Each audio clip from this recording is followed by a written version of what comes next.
क्या आपने कभी सोचा है एक भगवान की मूर्ति अधूरी होकर भी इतनी पूजनीय क्यों है?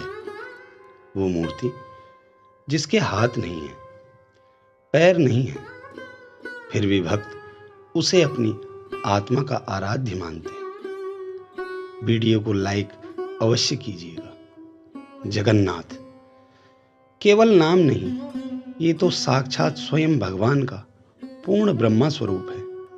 ये कथा तब की है जब सतयुग अपने अंत पर था। मालव देश के राजा इंद्रधुम्न धर्मप्रिय और विष्णु के अनन्य भक्त थे। उन्होंने स्वप्न में देखा, दिव्य प्रकाश में एक वाणी आई, हे राजन, समुद्र के किनारे एक दिव्य दारू नीम की लकड़ी प्रकट होगी, उसमें मैं निवास करूंगा। तू जा मेरा मंदिर बना। राजा ने सब कुछ त्याग दिया और उस दिव्य लकड़ी की खोज में निकल पड़े। महीनों बाद वे पुरी पहुंचे। तब वो एक सामान्य तटीय क्षेत्र था।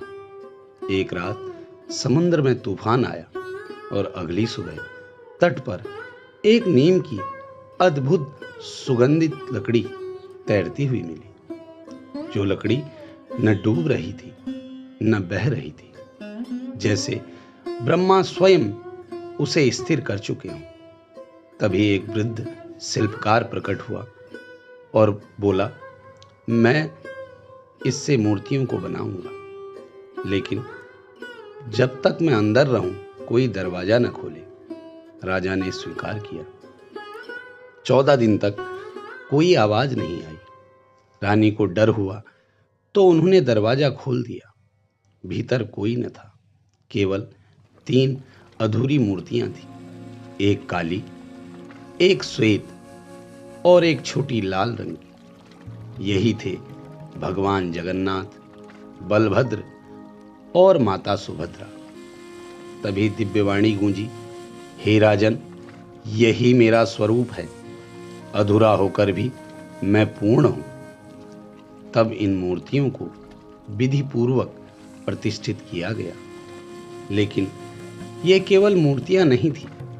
भगवान श्री कृष्ण जब अपने जीवन के अंत में जंगल में विश्राम कर रहे थे, तब शिकारी जरा ने उन्हें गलती से बाण मार दिया। श्री कृष्ण ने वहां शरीर त्याग दिया, परंतु उनका हृदय नहीं जला। वो दिव्य हृदय स्वयं प्रकाशमान था। वही हृदय ब्रह्मा रूप में सहेजा गया, जिसे नील माधव कहा गया है। जब जगन्नाथ की मूर्ति बन रही थी, तब उसी हृदय को उसके भीतर स्थापित किया गया, जिसे ब्रह्मा पद कहा जाता है। यही कारण है कि जगन्नाथ जी की मूर्तियों को हर 12 साल में बदला जाता है, लेकिन ब्रह्मा पद को छुआ भी नहीं जाता, केवल नई मूर्ति में स्थानांतरित किया जाता है। इसे कहते हैं नवक लेवर परंपरा। अब आती है रथ यात्रा की कथा। पुरी में हर वर्ष जब भगवान अपनी बहन और भाई के साथ रथ पर बैठकर बाहर निकलते हैं, तो करोड़ों लोग एक झलक पाने को आतुर हो जाते हैं। भगवान अपने ही नगर में अपने भक्तों को दर्शन देने निकलते हैं। 3 रथ, 3 मार्ग और 3 दिव्य स्वरूप। बलभद्र सबसे पहले, रथ का नाम तालध्वज, सुभद्रा का रथ दर्प दलन और जगन्नाथ का रथ नंदी घोष। तीनों रथ विशाल होते हैं, लकड़ी से बने, हर साल नए बनाए जाते हैं। कहते हैं जिस दिन भगवान की रथ यात्रा होती है, उस दिन स्वयं यमराज, काल, मरण पुरी के बाहर रुक जाते हैं। जो उस दिन दर्शन कर ले, उसका जन्म सफल। फिर कथा आती है महाप्रसाद की। पुरी का श्री मंदिर एकमात्र ऐसा मंदिर है जहां भगवान के लिए हर दिन 56 भोग बनाए जाते हैं। रसोई बिना आग के पकती है।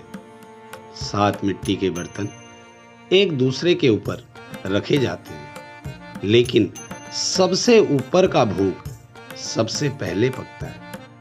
ये विज्ञान नहीं, ये भगवान की रसोई है। और फिर आता है नील चक्र का रहस्य। मंदिर के ऊपर स्थित नील चक्र हमेशा एक ही दिशा में रहता है। चाहे आप कहीं से देखें, वो सामने दिखेगा। जैसे भगवान कह रहे हों, मैं हर दिशा में हूं, बस तुम देखना जानो। फिर कथा आती है भक्त सलवेग की। एक मुस्लिम सैनिक जो भगवान के नाम से भक्ति में डूब गया। एक दिन जब वो बीमार था और रथ यात्रा में नहीं आ सका, तो भगवान ने रथ रोक दिया। एक दिन तक यात्रा नहीं चली, जब तक सलवेग नहीं पहुंचा। भगवान आगे नहीं बढ़े। यह भगवान की ही लीला है, जहां धर्म नहीं, केवल भक्ति मायने रखती है। भगवान जगन्नाथ केवल हिंदुओं के नहीं है, वो हर आत्मा के ईश्वर हैं जो प्रेम करता है। आज भी पूरी मंदिर में कुछ चमत्कार विद्यमान है। मंदिर के ऊपर कोई परिंदा नहीं उड़ता। मंदिर की छाया दोपहर में भी जमीन पर नहीं पड़ती। समुद्र की लहरों की आवाज मंदिर के भीतर नहीं आती। और हर दिन के महाप्रसाद में कभी कमी नहीं पड़ती, चाहे संख्या कितनी भी हो। ये ईश्वर की स्थूल उपस्थिति का प्रमाण है।